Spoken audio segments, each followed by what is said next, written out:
Alright, hello everyone, welcome back to another Star Rail video. It has been a while, and yes, I've been slacking with Star Rail because just give me some slack, okay? Don't worry, the guys are going to back to normal now, right? And including a lot of other videos for future updates, because yeah, we're gonna talk about that later. In today's video, we're going to talk about Mr. Healer Strawberry Barbara with the infamous meme right now going on the internet, fat fuck. Okay, so we're going to review her pretty quickly because she is very easy to build. First, second of all, I'm just gonna get this straight right from the bat. I know it's going to be a tough choice, but pulling for Hyacine's light cone will actually save you in the long run. The only reason why being that her light cone is good for other members' character as well, and I'm going to explain that later in the video. So that will be enough for the intro of the video, and yeah, let's just get right into the review.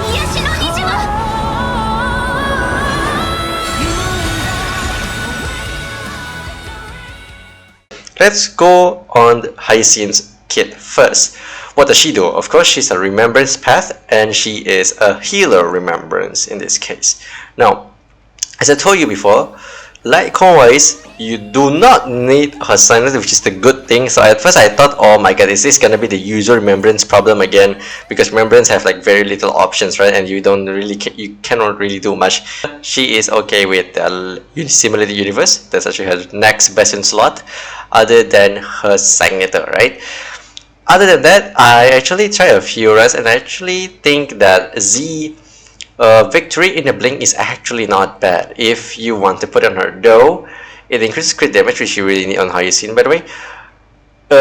I'm not sure if this when the Where's Member Sprite uses an ability. I don't know if it procs it or not. I don't know. If you guys know, please comment in the section below. But if it does proc the increased damage there by all attacking by 16%, then the difference between this light cone and the memory curtains never falls, which is a similar universe light cone, is only in the speed increase or the crit damage increase. So that's the only difference. As for buffs, they both buff all allies by damage dealt by 16%, as you can see here.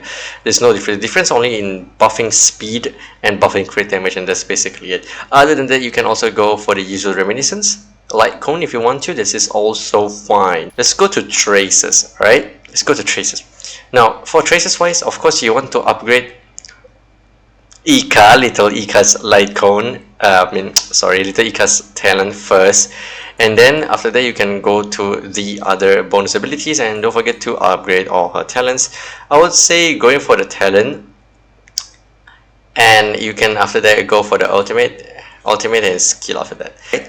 Now what about her relics? Now for her relics, you want to go for 4-piece Warrior Goddess of Sun and Thunder with 2-piece of Giant Tree of Rock Brooding.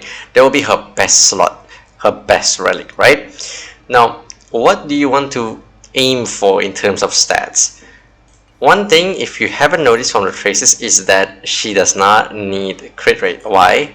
It's because of this right here. Increases Hyacine's and Little Ika's crit rate by 100%.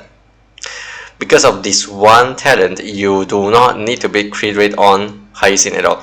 So you just need to focus all the way on crit damage, which makes her build much easier, and you can actually dish out an insane amount of damage despite being a healer with this full crit damage build. So as always, you want to go for HP percent because her healing scales of her HP.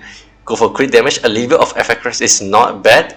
Also speed, because again she needs speed as well, right? As you can see here, I got a little bit of a speed. Not the best build. I'm still farming for better relics. As for body, you can go for HP percent, but personally me, I want Hyacine to deal a little bit of damage, so I put her on crit damage. I still think it's best to put her on crit damage just so that you can get more damage on her instead of just, you know, just the usual healing stuff. And for boots, now for boots, this is actually up to you. Depends on your team comp and depends if you're speed tuning your team comp or not. HP percent boots might be better for the general content clearing, but speed boost also might be good if you're trying to aim for 0 cycle clears. I have not tested speed boost just because the fact that I never really speed tune my team. I just do Unga Bunga any team, you know, on the end game content, but I believe speed boost is also a decent choice. But for overall content clearing, I would say HP person still does the job best. So yeah. For sphere, I think everyone already guessed it. It will be HP percent, not win damage bonus. So pick HP percent, and finally for your rope, it will be energy registration rate, and that's basically for her relics. Pretty easy, right? It's pretty flexible as well. You can do for speed boost or not, to be honest. I never tested it, but maybe you can also go for win damage boost if you want to make her dish out more damage. Again, I never tried it, so you guys can try it on your own risk. And for her Eidolons, finally, E1 is good. E1 is good, but however, as I told you before, it is much more recommended for you guys if you have the resource to pull for her Lycon. Okay, pull for her Lycon, because even if this E1 is good, right, which is after that additionally increase max HP, which is going to be beneficial to cast race a lot, and more. This is just in general clearing without cast race. It's just going to increase your survivability, right, in the long run. E2 is basically increasing speed, which is good. Again, if you want to speed tune, you want to gain 0 cycle clear, and then E4 is basically more speed, more crit damage for Little Ika and Hyacine, so more DPS, and E6 most likely is going to be more DPS as well.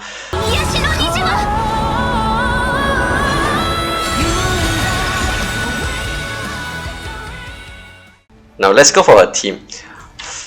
Team wise, let's not make it complicated. If you have a Lightcon especially, you can basically slot her in any team as a healer. Just treat her as your usual sustainer, which with a bit damage, okay, with a little bit more damage than the other sustainer, if you understand what I'm meaning. Because, you know, again, you can fully build crit damage and maybe win damage on her if you want to dish out those funny numbers. And yeah, she works well in any team because she's a healer, she's a sustainer, so she's universal. Of course, she's not tied to a specific team, which is another good thing. So yes, overall conclusion, pull for her if you don't have a sustainer. That's basically it.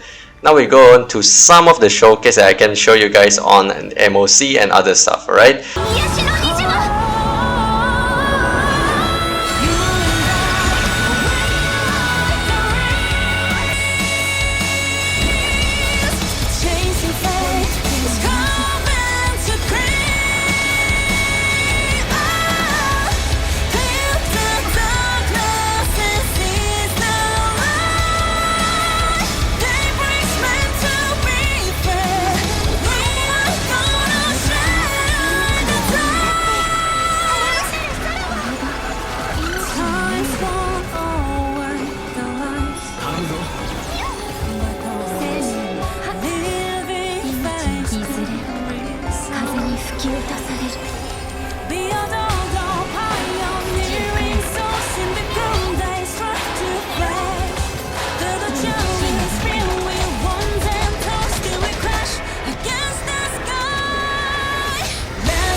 I will be seeing you guys in the next guide.